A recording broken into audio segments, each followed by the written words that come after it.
पूछेंगे कि इतनी पढ़ाई के बाद आपको क्या लगता है कि दुनिया के सबसे बड़े डिप्लोमेट कौन थे? मैं कहूंगा सबसे बड़े डिप्लोमेट एक श्री कृष्ण थे, एक हनुमान जी थे।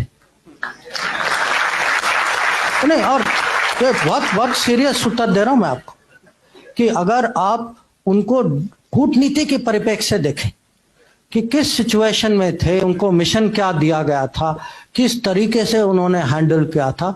और हनुमान जी ने तो माने उसके साथ इतना इंटेलिजेंस भी, और मिशन के आगे भी बढ़ गए थे। उन्होंने सीता को वो कांटेक्ट भी किया था, पूरी लंका की खबर ली, लंका को जला भी दिया उसके बाद।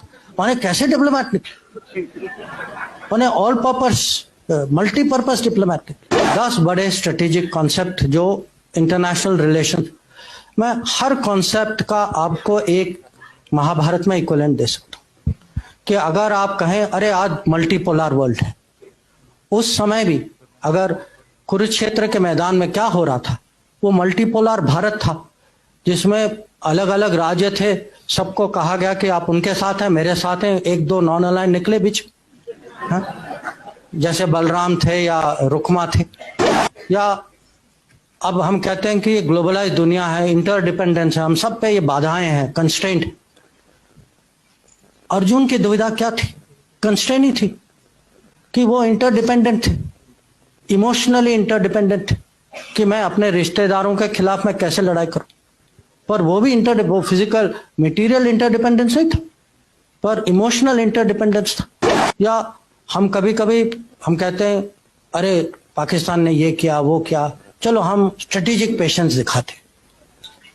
स्ट्रेटेजिक पेशेंस का सबसे अच्छा उदाहरण जो है वो कृष्ण भगवान जिस तरीके से उन्होंने शिशुपाल को हैंडल किया कि 100 बार उन्होंने क्षमा किया, 100 बार। उसके बाद आपको पता है उन्होंने क्या किया। या आजकल ये टर्म आया है रूल्स बेस्ड ऑर्डर, हाँ, कि एक मर्यादा होती है देशों के बीच में, जो राजनीति में, कि आपस में कुछ ऐसे कानून होते हैं, कुछ रूल्स होते हैं।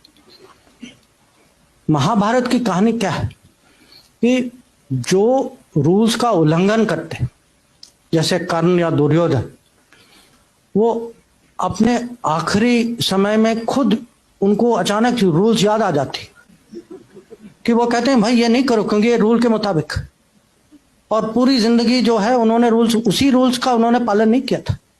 आज हम कभी कभी आपस में हमारी डिबेट होती है कि हमारे खिलाफ हमसे बड़ा देश।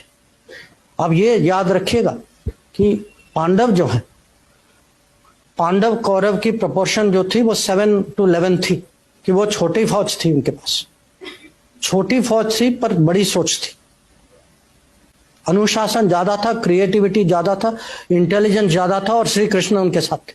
और हम कभी कभी रेपुटेशनल कॉस्ट की बात करते हैं कि रेपुटेशन जो है कूटनीति में, राजनीति में भी, जिस पे आप भरोसा, अब भरोसा की मैं क्या कीमत बताऊं आपको, जिस पे भरोसा करते हैं उसकी जो वैल्यू जो है, पार्टी हो, आदमी हो, देश हो, रेपुटेशन की बहुत कीमत होती।